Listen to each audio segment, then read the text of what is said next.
Blog Talk Radio.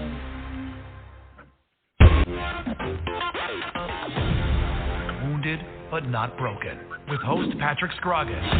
As a U.S. Army attack helicopter pilot deployed in Iraq, Patrick faced a devastating crash, which resulted in him dying, losing a leg, and a slew of broken bones. Patrick's story of rehabilitation has helped others to overcome their own obstacles. Each week, Patrick recounts stories of inspiration and interviews guests who have overcome remarkable obstacles. This is Wounded but Not Broken, with your host, Patrick Scrogin.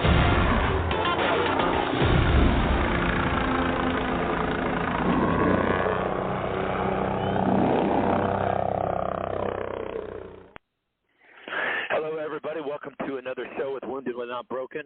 I'm your host, Patrick Scrogin. I have a very, very touching story to share with everybody tonight. On the line with me, I have a special guest, retired Master Sgt Blaine Scott, a U.S. Marine veteran, and we're just going to let him go, dive into his story, and let us know what he's experienced and the hardships that he's faced and what he's had to overcome in his life. Blaine? Hey, first of all, thanks for having me, boss. I mean, it's a privilege to be here with you guys tonight. I mean, oh, man, wow, when I got a phone call from you. The honor is all ours, man. I really appreciate you taking your time out to do this. But, well, shoot, man. Back when I was a sophomore in high school, man, I thought about the military. That's when it all started clicking on me. You know, first of all, I thought about joining the National Guard, and I was like, nah, I don't want to do that. I want to do something a little more challenging. No, I'm joking. But I ended up joining the Marine Corps back in October of 1992. I joined up, and I grew up in a small town in Iowa, a population of maybe 350 people, really small. I graduated class of 6 people. Pretty small. Wow, yeah, it's about like me. Yeah. But, you know, I wasn't ready for college, didn't have the money for college. My parents definitely couldn't afford me to go to college. And I thought, man, I need to do something. So I thought, well, let's join the military. Get the hell out of this small town and do something, you know. So yeah, man. October of 92, I went off to boot camp, spent 12 weeks there, graduated, and went to security. I actually joined the Marine Corps to be a security force Marine, and went to security force school. My first duty station was in San Diego, California. Podunk, Iowa. That was quite a change for me.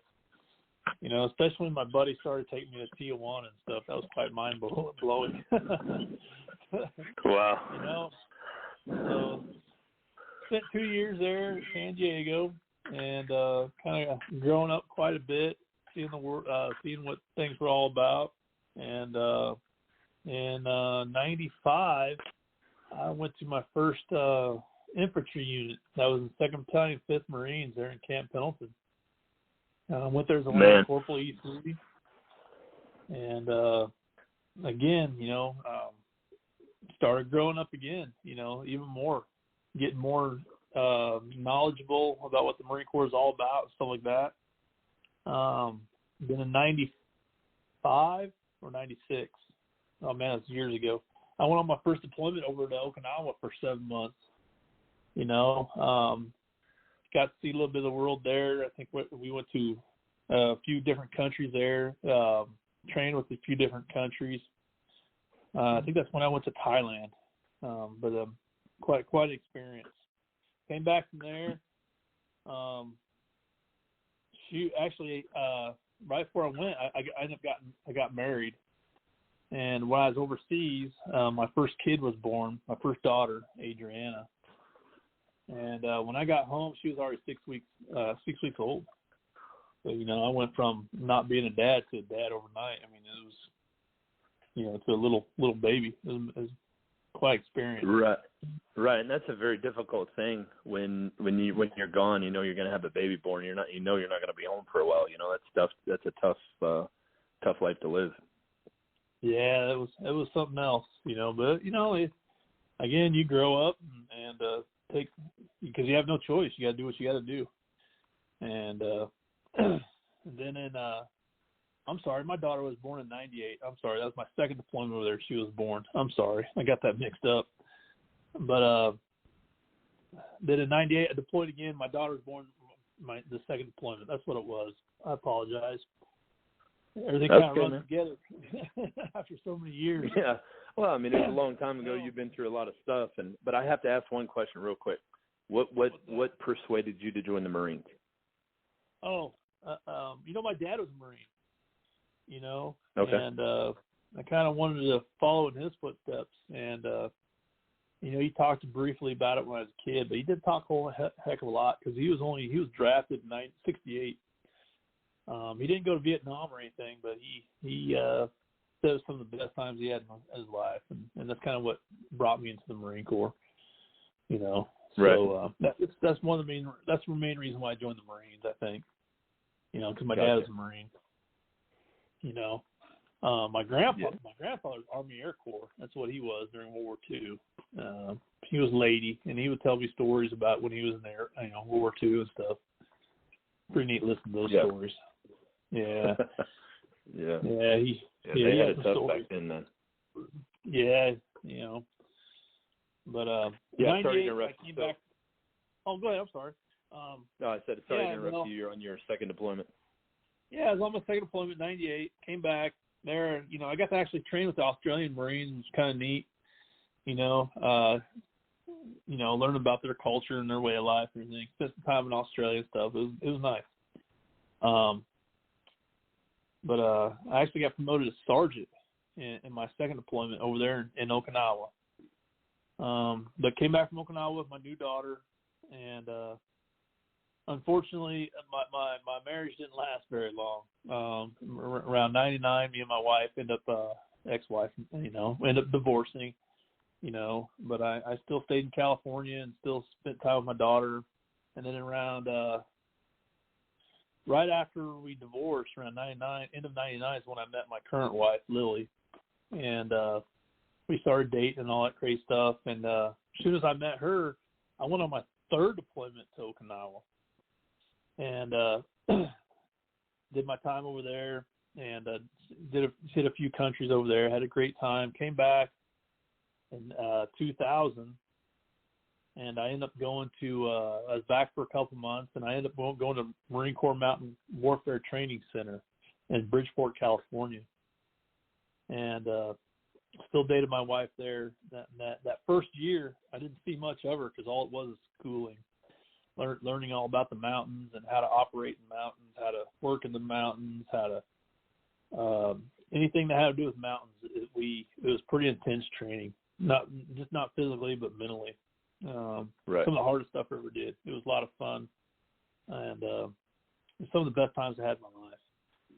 And end up becoming an instructor up there, teaching all that stuff. And then in 2001, I ended up getting married to Lily, and end up moving her up there to Bridgeport with me. It was her first duty station as a Marine wife, and a lot of nights up on the mountain, and a lot of nights with her sitting in base housing alone, which was unfortunate. It was kind of rough that first year we were married, but we did what we had to do, and made us stronger. And then, right. Yeah, I mean, for sure. That's such a point to drive home is that, how difficult it is on family life, being in the military and being in a unit with the op tempo that you have and the deployable status, and, you're constantly in and out. That takes tolls on a family. Yeah, I tell you what, if a wife and husband can withstand all that stuff, they can withstand anything pretty much. Trust me, I'm firsthand of that, Absolutely. Then 9/11 hit. And in 2001, and again, I mean, I was hitting the ground pretty hard running. We were training a lot of Marines, getting them ready to go to Afghanistan, training a lot of Special Forces units from guys from Army Special Forces to Navy SEALs, training them how to operate the mountains and what to do in the mountains. I even taught mule packing to a lot of these guys. I even went to that school, and I taught that for a long time. That was interesting. Yeah, for sure. And but that was in 2001, and then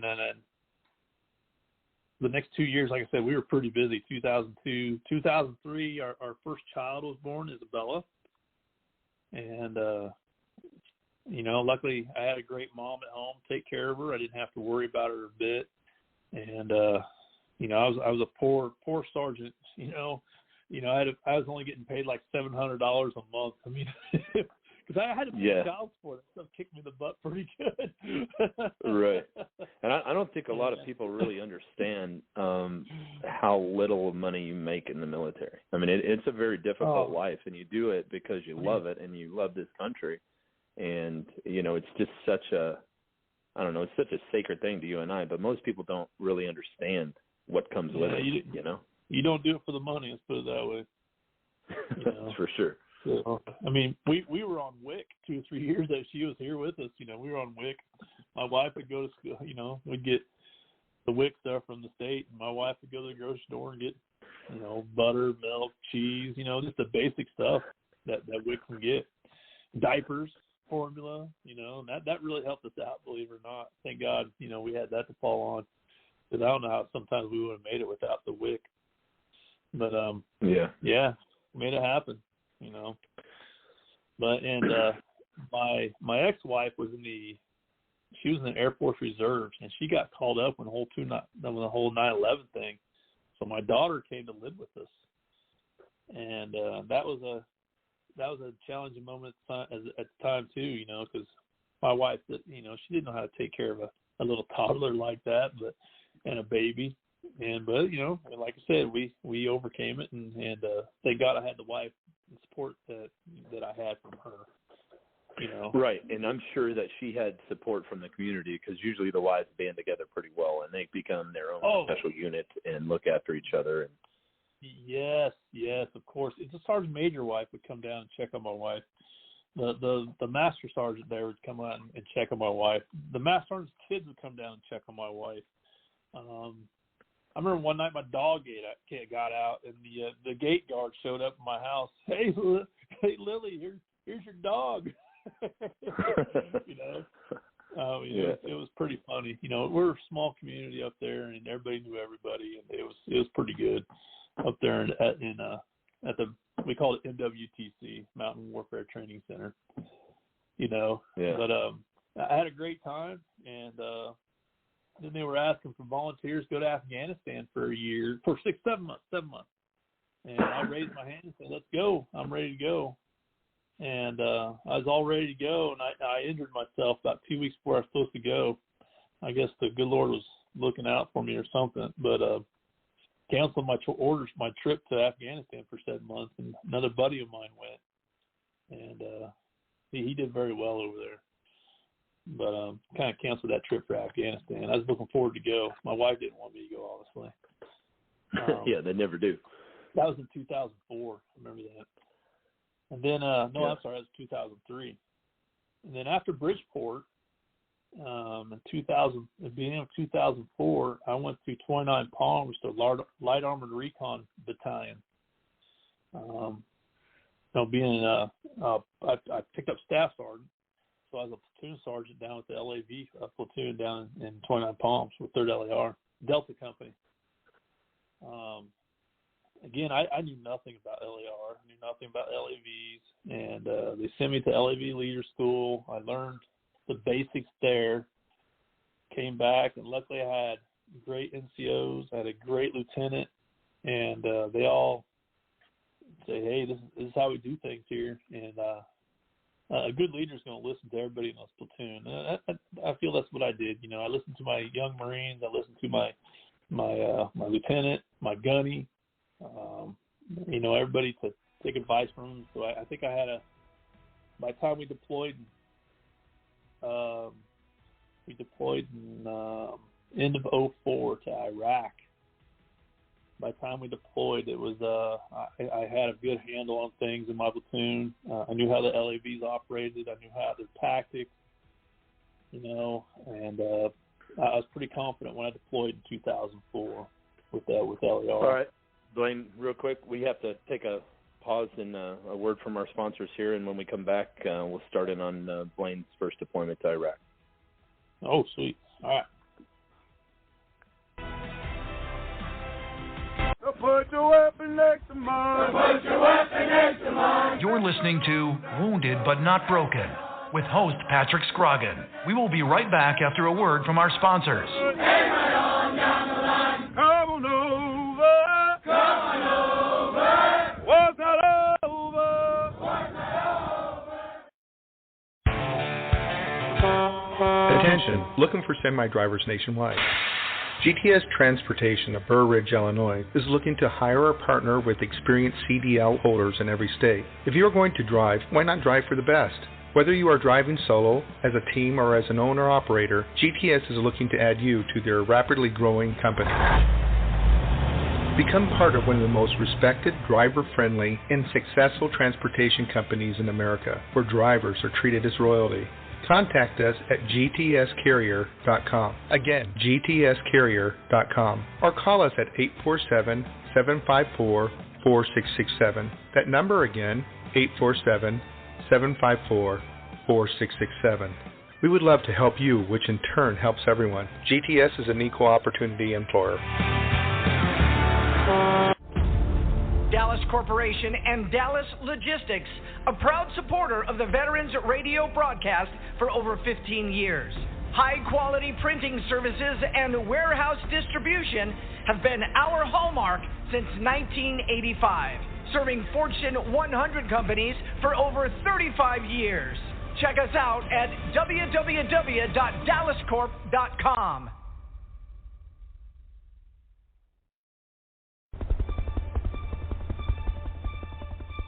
VBN, Veterans Broadcast Network, brings you Unbroken, hosted by Patrick Scrogin. It lies within you to conquer your greatest challenges. Patrick tackles the stories of how others faced unthinkable odds, and then at a pivotal moment, a change occurred within them that gave them the strength, attitude, and direction to excel beyond the greatest expectations.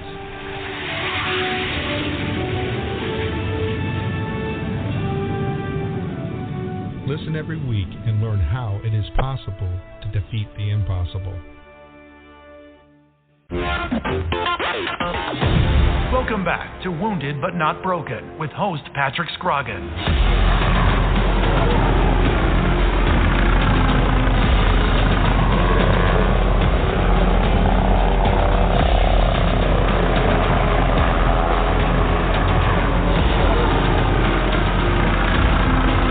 Hello, everybody. Welcome back to Wounded But Not Broken. We're here with retired Master Sgt Blaine Scott.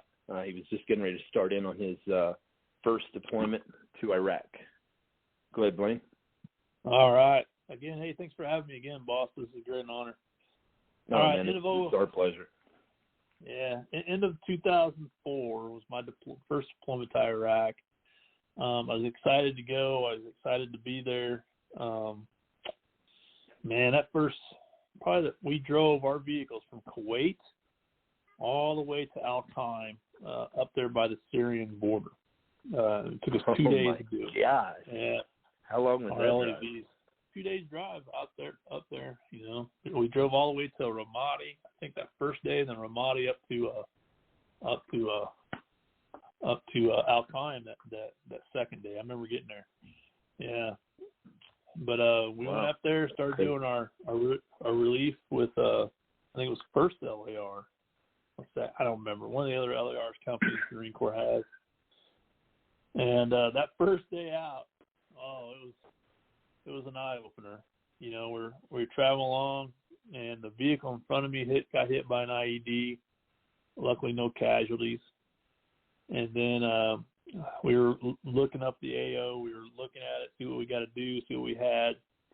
And then later on that day, a second vehicle got hit with a mine and injured some Marines in there, but pretty mild casualties. And we got shot at a couple of times. Like, wow, this is gonna be a long deployment. Yeah. How long were you all slated to be there? We were there supposed to be there 7 months. 7 months we were going to be there, you know. But, you know, after that first week, things weren't really that bad, you know. We would do route security. We'd be out looking for IEDs. We'd find them. We would, what else we do? We did a few raids on a few houses. We do overwatch on bridges. We do overwatch over different other things. We'd be overwatch for, you know, special forces unit comes in and do stuff. We'd be overwatch for those guys. Yeah, like the outer blanket as they're in operation. Yeah, right? the outer cordon for those guys, you know. Yeah. Which wasn't too bad. And then I remember the first time we got rocketed. We were sitting on a bridge and we got rocketed. Luckily, no casualties, no damage, no big deal. And then that was up in Al-Qaim. And then we got moved. We would go from Al-Qaim. We got Haditha Dam. No, I'm sorry. Then from there, we went down to a place called Hit. We moved down there and support the units down there. There was Hit, Haditha, and Habaniya all right through there, right in the Al-Assad area.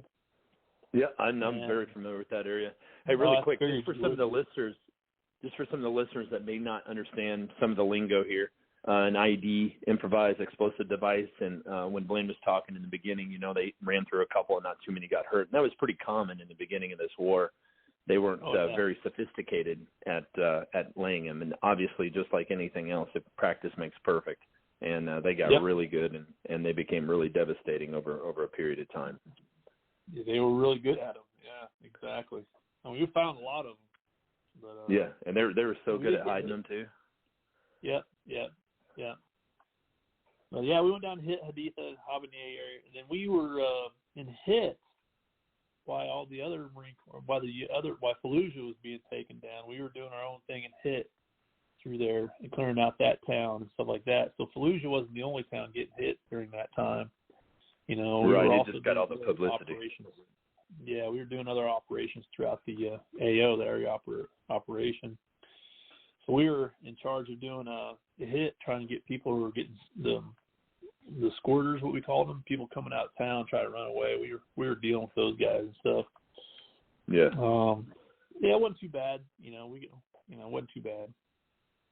But I remember the first time I took casualties, we were going from I believe we were going to Al-Assad to Haditha Dam, and my front vehicle got hit pretty good by an IED, and injured one of my Marines pretty bad. Surprised it didn't kill him, but believe it or not, it didn't. And I had that vehicle pretty good. That's the first casualty I ever had. Was that guy? How'd that was he hurt? Oh man, he had a major TBI. It split his head open pretty good. Knocked him out. I thought he was dead when I first saw him, but he came through, and Doc was corpsmen are amazing people. Much respect for my corpsmen. Patched him up, and then we medevaced him onto Haditha Dam. The next day they came through, and the Marines bulldozed that whole area, cleared it all out, and never saw an IED there again. You ask all the locals around that area, who did they see, and no one ever gave me any information. They were too scared, or either too scared, or they're in with the whole process. You just never know. Yeah, that's the thing. You're fighting kind of a maskless enemy, at that point, because everybody had kind of blended in with everybody, and you really didn't know. You don't know who your enemy or your friend is. Exactly. You just don't know. And that was my first casualty. My second casualty of that first deployment, we were my lieutenant and another vehicle went on up the road a little ways. Me and another vehicle, we stayed in a overwatch position. And all of a sudden, I heard the loudest explosion I've ever heard. And it was about a couple clicks away. And we jumped in our vehicles, and we headed up there. And that lead vehicle, they were coming back to us, and that lead vehicle got hit with a big VBID, a vehicle-borne IED. And it went off right next to the vehicle. and we'd have our packs on the vehicles. We'd have other stuff on the vehicle. It took everything off that vehicle. And my vehicle commander in that vehicle, he got a pretty good TBI from it, you know. Yeah. It took him out rest of deployment, and we were only 3 months into deployment. Great sergeant.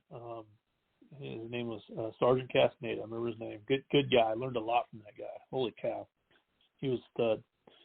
And it was hard losing him, but you know, I was like, no, you're done, buddy. You're gonna stay back in the rear and be Gunny's little errand boy now. Right. He didn't like, you know, and that's the thing too. You know, even when guys get hurt, they don't want to go home. I mean, you want to stay with your brothers and you want to continue it out. And you know, at what point, what deployment was it when you got hurt? At what point was it when you got hurt? That was my second deployment over there when I got hurt.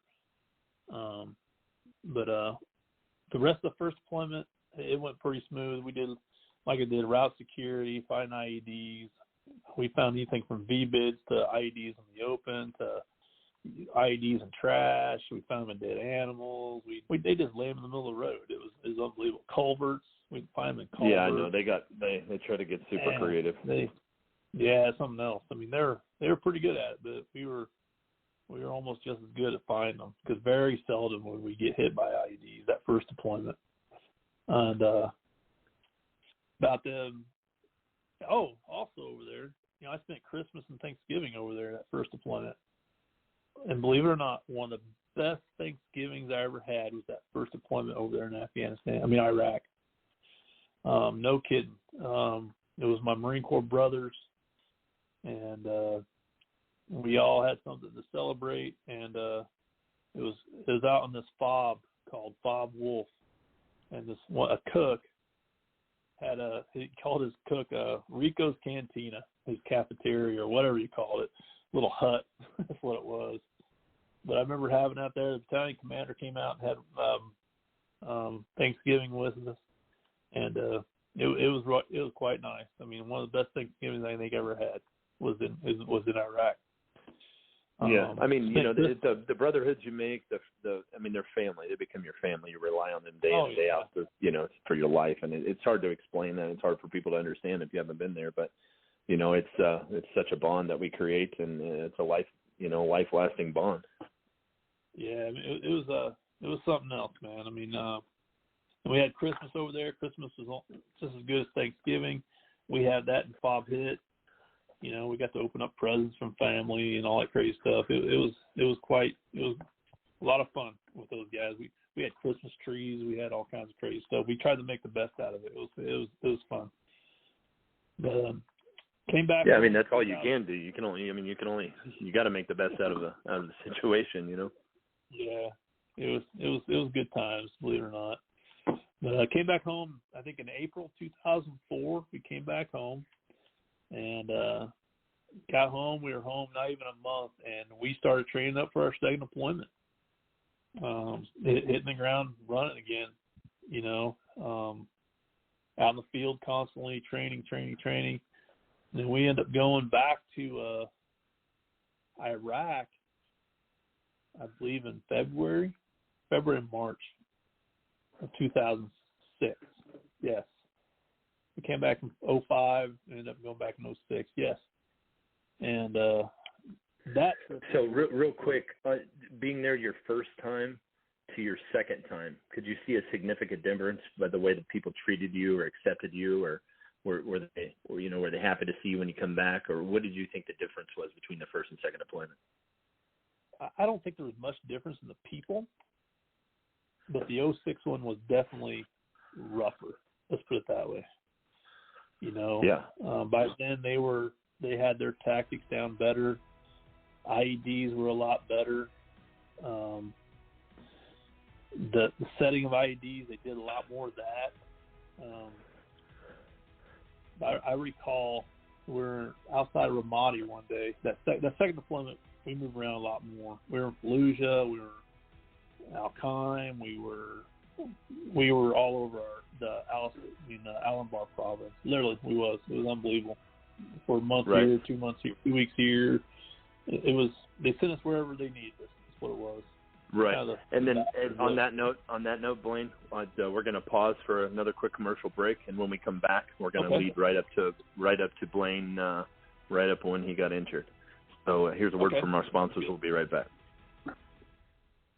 Put your weapon next to mine. Put your weapon next to mine. You're listening to Wounded but Not Broken with host Patrick Scrogin. We will be right back after a word from our sponsors. Hey, right on down the line. Come on over. Come on over. What's that over? My father was the best truck driver I've ever known in my life. Like a family tradition. I'm a truck driver myself. I drove around the state with my cat. To be the truck driver, you not just only see where you go, you see the world in the larger perspective. This is a really good time to be in the trucking industry. The dispatchers get good loads for them. The equipment is very new, and then it's very reliable. At GTS Transportation, we make dreams come true by employing truck drivers, dispatchers, mechanics, and many other occupations. Consider joining our rapidly expanding team where we put quality, human dignity, and respect back into the workforce. Contact us by visiting our website at gtscarrier.com or call us at 847-754-4667. That number again, 847-754-4667. Dallas Corporation and Dallas Logistics, a proud supporter of the Veterans Radio broadcast for over 15 years. High-quality printing services and warehouse distribution have been our hallmark since 1985, serving Fortune 100 companies for over 35 years. Check us out at www.dallascorp.com. VBN, Veterans Broadcast Network, brings you Unbroken, hosted by Patrick Scrogin. It lies within you to conquer your greatest challenges. Patrick tackles the stories of how others faced unthinkable odds, and then at a pivotal moment, a change occurred within them that gave them the strength, attitude, and direction to excel beyond the greatest expectations.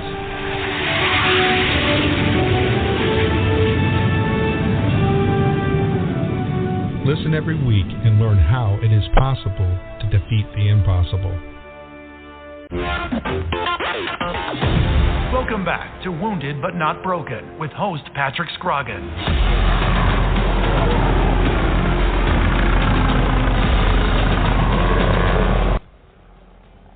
Hello, everybody. Welcome back to Wounded but Not Broken. We're here with retired Master Sgt Blaine Scott, United States Marine Corps veteran. And Blaine, if you could, for time reasons, let's just go straight to that fateful day that you were hurt. Can you tell us about that? All right. August 20th, 2006. It was a Sunday. I was up mad because I couldn't go to church that day, and like, hey, Staff Sergeant, you guys are going out and do a recon mission. Just recon an area. We're going to put a vehicle checkpoint. So, all right, no problem. We're just going to be out for a couple hours. So we jump in our vehicles, and only 3 of my vehicles were going out. My 4th one got hit a couple weeks ago, and I lost 4 Marines in a big IED. So I was down to only 3 vehicles in my platoon by then. So we jumped in, we're going out, and we're checking where this vehicle checkpoint is going to be. And I was the last one out of 3 vehicles, and 2 vehicles, we started up a hill. And as soon as I turned off that hill, that IED went right off underneath my vehicle. I remember first thing I thought of, like, oh shit, I just lost Marines.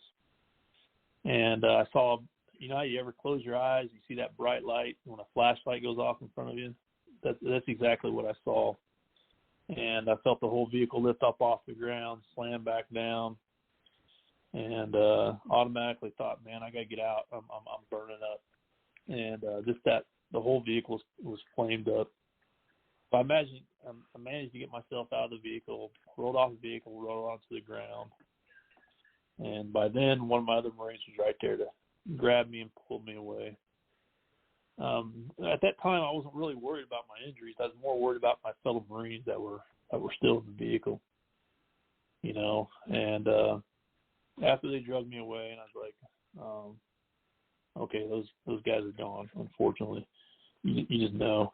And then Marines started dealing with me, dealing with my injuries, dealing with my other Marines' injuries, and got me another vehicle, got me back to the little fob we were at, and we were in Rawa then, and flew me back to Al-Assad, and then from Al-Assad they put me out. I don't remember anything going on. All I know is I was burned up, my left ankle was broke, and I remember the ride from Rawa to Al-Assad. I was like, all right, I'm breathing, I'm burned a little bit, ankle's broke, I'll be all right, not a big deal. 2 days later, 2 days later, I woke up in San Antonio at Brookhorn Medical Center. My wife was right there with me, and at the time, my wife was 7 months pregnant was 6 months pregnant with our soon-to-be son. That last little hoorah before I left, she got her pregnant, I guess. But she was pregnant, and she was right there saying, "Hey, don't worry about it. We'll get through this." All my injuries included, I was 40% burned, my head, arms, legs. I had a compound fracture in my left foot. I had broken ribs, collapsed lung, lacerated liver. That's about all I can think of right now.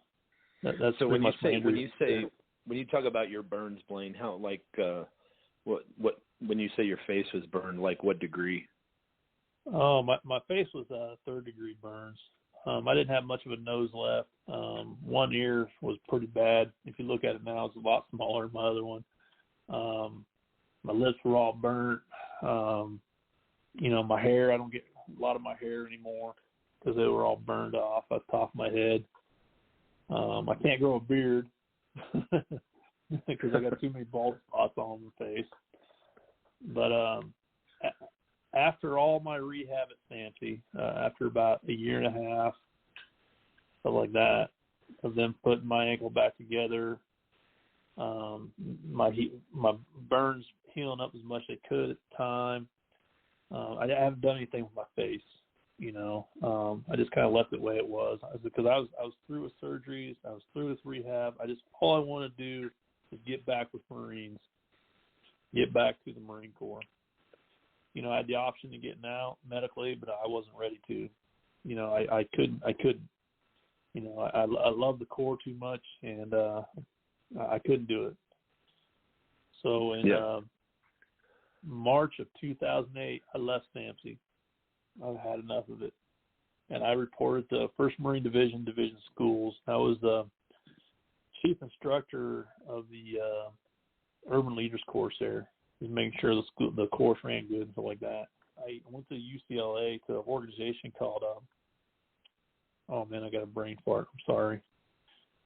I'm sorry. It's a nonprofit. And they took me and they did pretty much rebuilt my face back. They fixed my lips. They fixed my eyes, gave me a new nose. I think in total I had over 15 surgeries on my face up there in UCLA. They fixed my ankle. I was having a lot of problems with that. They did that, which I was grateful for because it hurt so bad. I just wanted to cut it off at one time. And from 2008, 2010, that's all I did was surgeries back and forth from UCLA, plus running my school, my course, and then doing all that stuff. Then after all that, I stayed in the Marine Corps, got promoted to gunnery sergeant. In 2010, I deployed to Afghanistan for 7 months. Granted, it wasn't the stuff I was used to doing. All they did was put me in I was at Camp Leatherneck with the Camp Commandant's office over there, making sure the operations of the base went well. Right, but I think this is a very, very important point. Here you are, 2006, you get hurt, you almost die, you get burnt, your injuries are crazy. You spend the next few years trying to get back, and that's all you want to do is you want to go back and do your job. And I think that's a very hard thing for people to understand of, when we're asked to do a job for the country, we want to do it. We're not. We want to go out on our own terms, not because of some unfortunate instance. And you're a prime example of that, and I salute you for that. I had problems in the beginning, like, wow, I got beat. They beat me. No way am I going to let this get me down. No way am I going to let them beat me. Right. Yeah, you knocked me down a little bit, but you know what? I'm coming back, and I'm coming back just as strong as I was, at least as close to it as I could, and right. I wasn't going to let them keep me down. No way. I want to be a role model to those other Marines out there going through the same thing I was going through. Hey, that's exactly right, sir, and that is why we are the best country in the world, because we have people like you. Well, I just do what I got to do, just for my family. I want to be that role model for my son. And to this day, I think I am. To him, he's 14 years old now, and he's a little beast. Future Marine. Yeah, he plays football and everything. He got hurt the other day, and didn't count him out. He did pretty good. But yeah, I mean the kids that grow up in that military mindset, that military structure, just you can tell it's a different way of growing up. Yeah, it is. It is. But I did my deployment to Afghanistan, did as best I could, and it's funny because I'd be in a truck heading out of the wire, and there my master guns like, Scott, what the hell are you doing? Get the hell out. They would not let me off that base even if I tried. I almost made it a few times. But I came back in, when did I come back? May or June, somewhere in the summertime. I came back from Afghanistan, did a couple schools while I was back, and as a gunnery sergeant. And I called my monitor up, and I said, hey, Master Guns, I've been here 3 years. This was 2011. I need to go somewhere else. What do you got for me? And he goes, you got 3 choices: Bethesda, San Antonio, Hawaii. Pick one. I was like, no, no. I don't know what I'll be doing, but no. He's like, nope, pick one. Which one? And I was like, well, I'll just go to Texas. I was down in Texas. I know about Texas. Well, I ended up coming out here and running the Marine Corps Wounded, Ill, and Injured Wounded Detachment at SAMC, or at BAMC. I was senior advisor, so I just pretty much came back home, left as a patient, come back running the place. And when I first got there, I was like, man, I had over 72 Marines, and I had a staff of 26, pretty much doubled when I left in 2010 or 2008. And again, you try to be that role model to those guys coming back from Afghanistan, with missing limbs, burnt, shot. You try to be there for their families. My wife was a great role model there. She was there for the wives where they have any questions, the moms if they had any questions. I sat down with those Marines.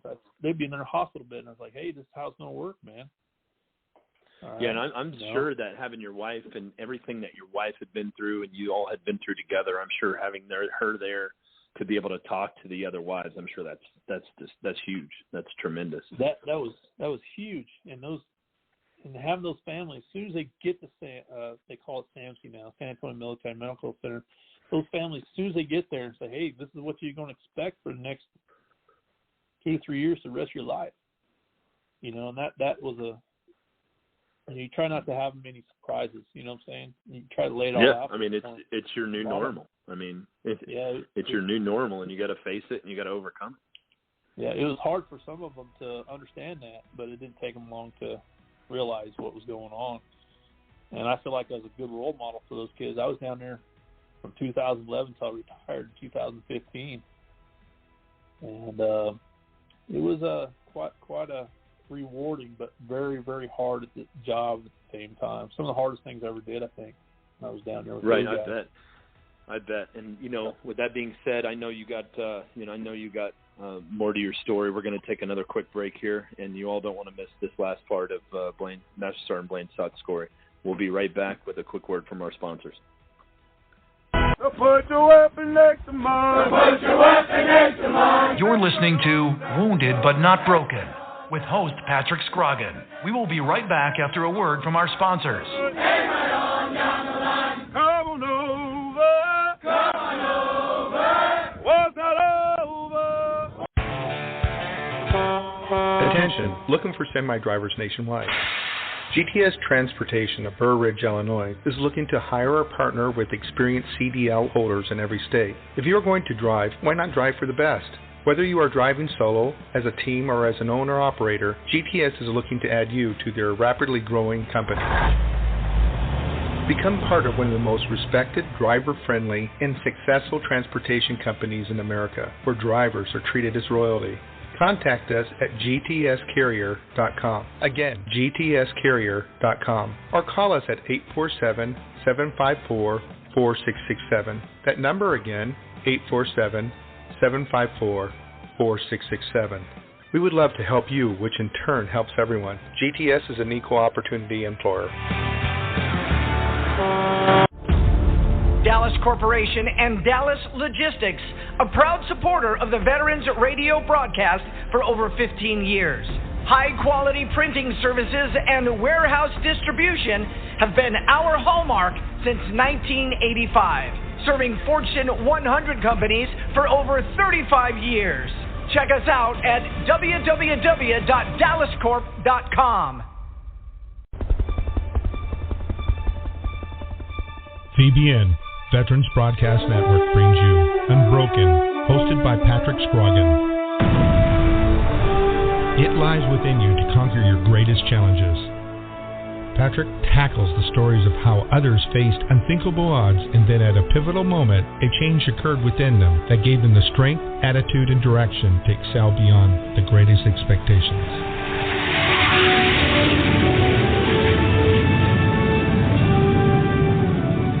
Listen every week and learn how it is possible to defeat the impossible. Welcome back to Wounded But Not Broken with host Patrick Scrogin.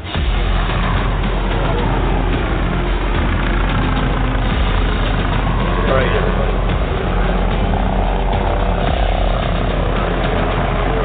Wrapping up. He's at BAMC. They're running the Wounded Warrior Department of the Marine Detachment. Go ahead, Blaine. All right. Well, I'm going to talk about 2015. I retired.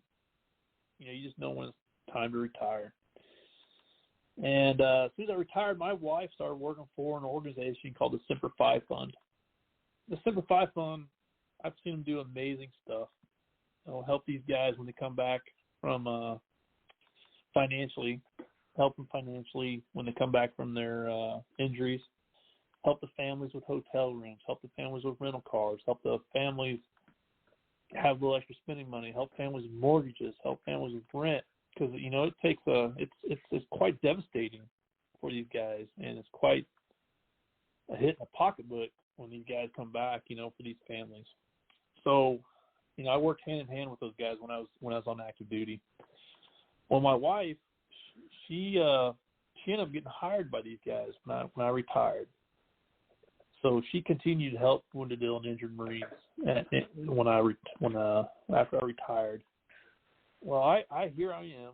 I jumped from job to job. Kind of couldn't quite really find my place, and I called my wife's boss up and said, "Hey, how can I start volunteering for you guys? This is what I want to do. I want to start holding events for these guys." For the Wounded, Ill, and Injured Marines at SAMC, and to our local veterans, who's part of the Semper Fi Fund. I just want to volunteer. She's like, you know what? Do better yet. I'm going to hire you. This is what we're going to do. And she told me this. I want you to hold events for these guys. I want you to do things for these guys. I want you to be there for these guys. I want you to be role models for these guys.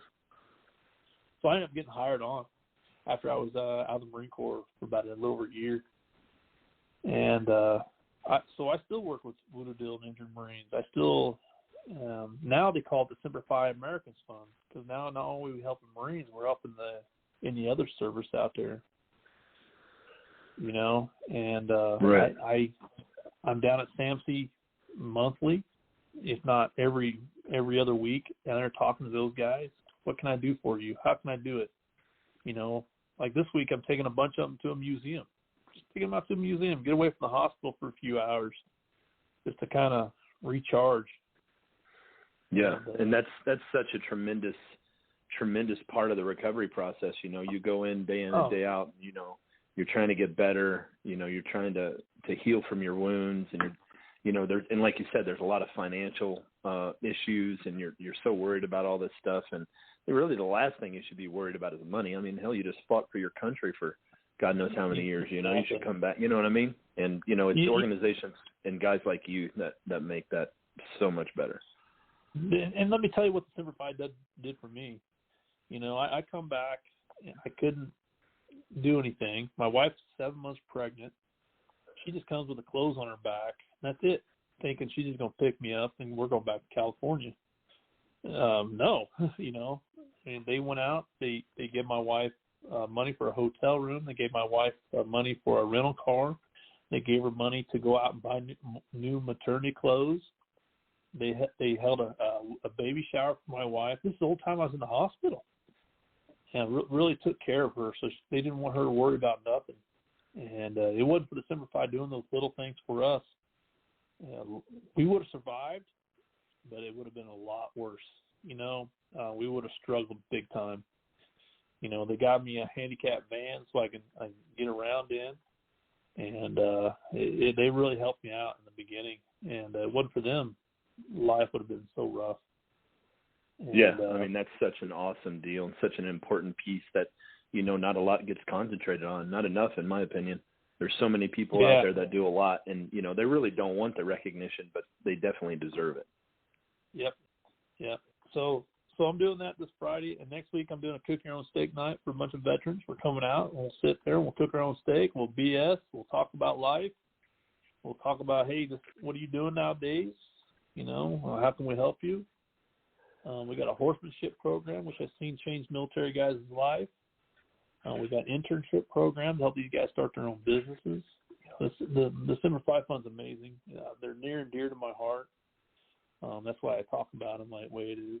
And that's a whole nother hour's worth of stuff I can talk about. Oh yeah, I'm sure. You know, I'm sure. Now, Blaine, I know that everything that you've been through. I know there's another piece to your story. You can choose to tell it or not to tell it. I know it's very emotional. Yeah, I'm sure it's very emotional for you. But maybe, you know, if you want to throw out some awareness for that. Well, this part here is harder to talk about than my injuries any day of the week.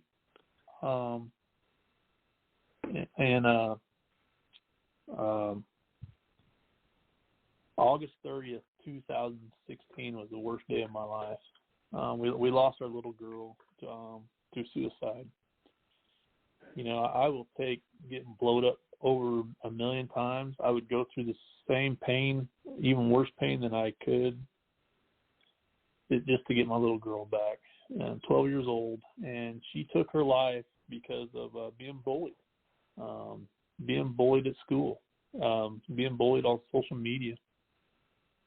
And you don't realize how bad it really hurts, you know, how bad your kid is going. I didn't realize how bad my kid was, how my daughter Isabella was. I didn't know how bad she had it. You know, I don't know, she just didn't talk to me about it. I don't know. You know, I tried to get it out of her. Hey, what's going on? How's life? She seemed to kind of bottle it up inside. And one day she couldn't take it, and I wasn't home. My wife wasn't home, and she took her own life. And so me and my wife, we got a little nonprofit called the Isabella Foundation, and all it does is bring awareness to bullying in our schools and in our community. And we get a lot of phone calls from people. My kid's being bullied. My kid tried to take his life, and my kid did take his life because of bullying. What can we do?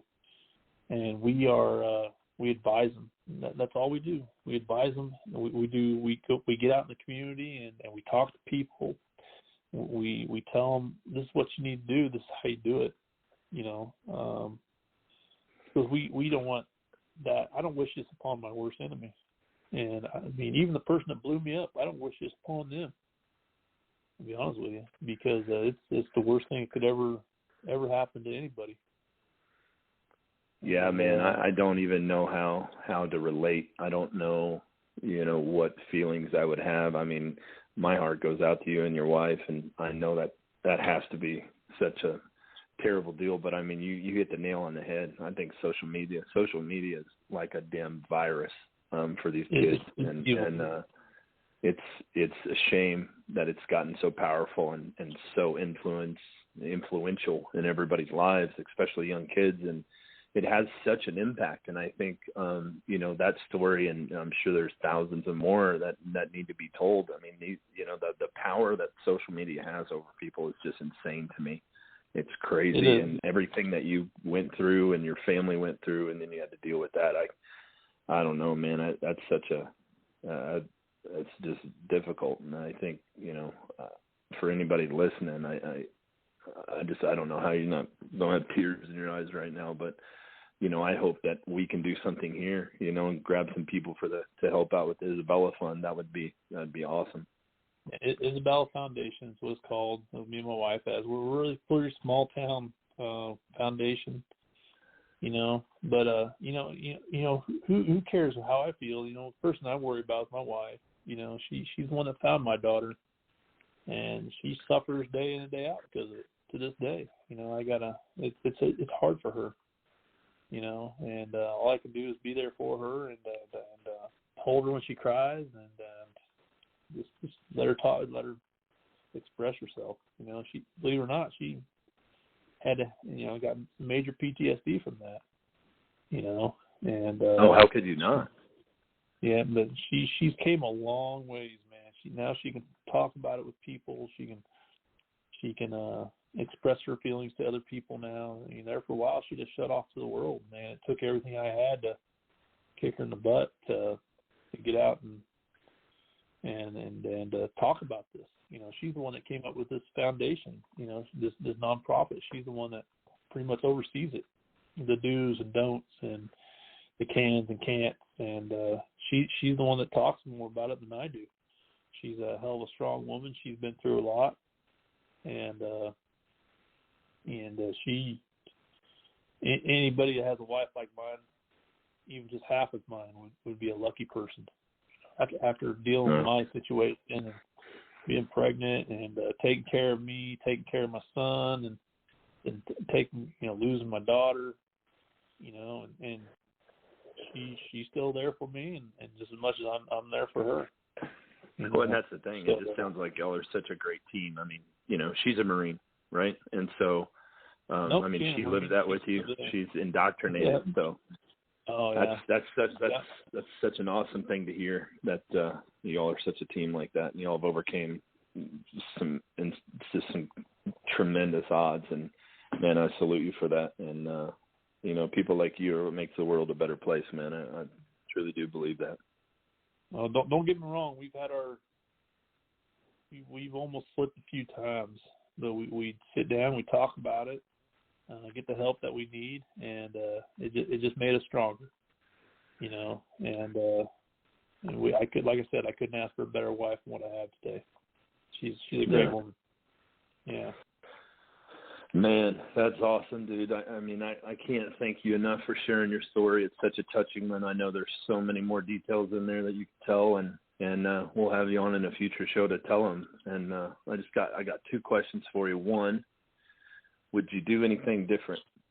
And number two, what if you could change something? What would you change? Oh man, I wish I was 15 years younger. I'd do it all over again. Shit, yeah. I wouldn't change a thing,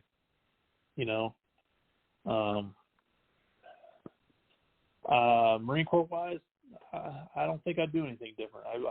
I would stay in the Marine Corps. I love it. Like I said, if I could do it all over again, I would. I love the Marine Corps. I love the military, and I miss it every day. I miss it every day. Anything different? I think about my daughter, how would treat her different, how I could have changed things there. Probably do a little different, when it comes to my kid, but Marine Corps wise, I probably wouldn't do anything different than what I did. Yeah, fair enough, man. I completely agree, and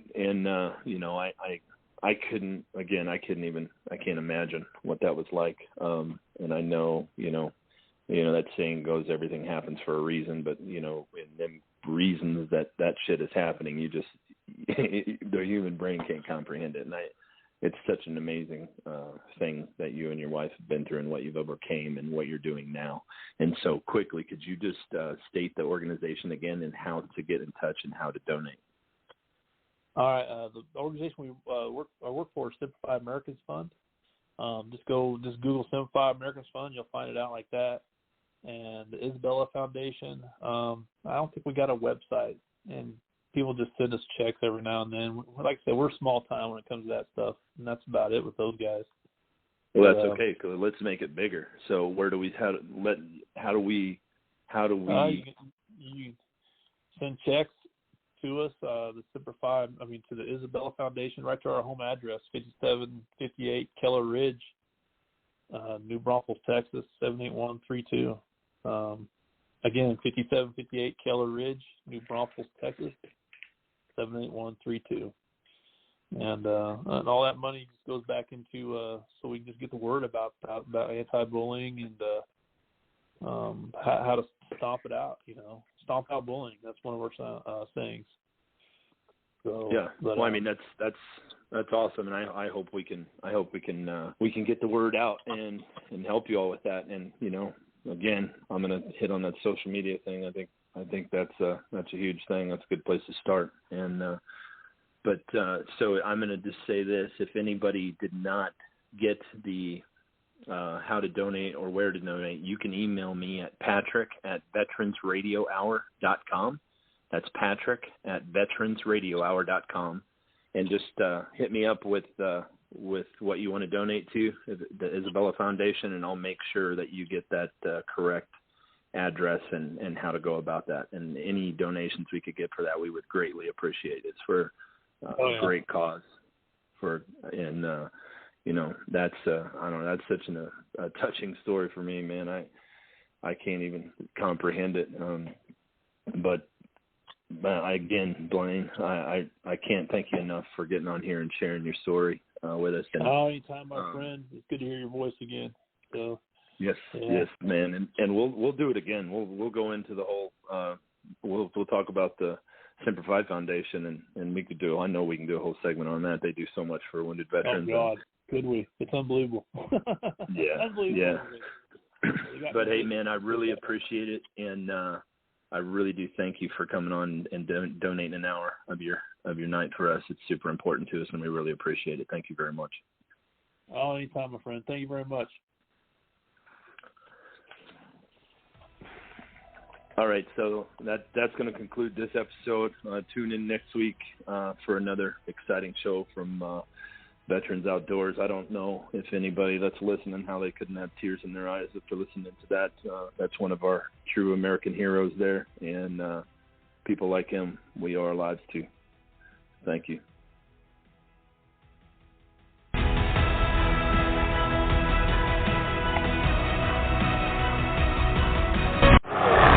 You're listening to Wounded But Not Broken with host Patrick Scrogin.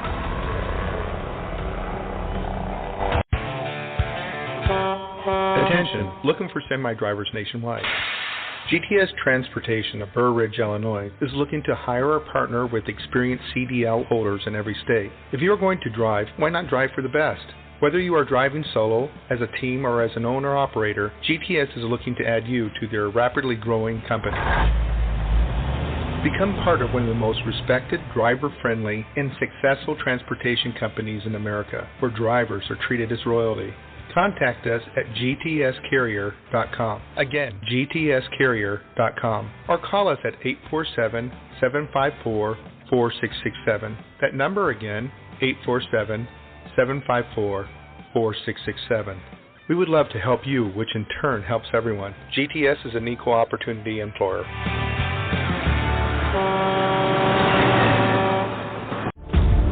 Dallas Corporation and Dallas Logistics, a proud supporter of the Veterans Radio broadcast for over 15 years. High-quality printing services and warehouse distribution have been our hallmark since 1985, serving Fortune 100 companies for over 35 years. Check us out at www.dallascorp.com.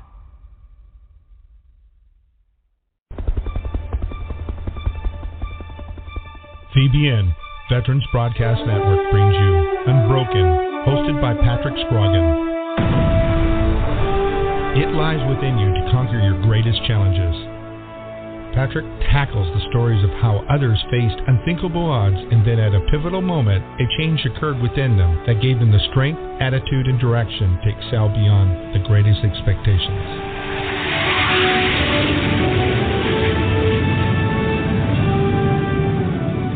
Listen every week and learn how it is possible to defeat the impossible.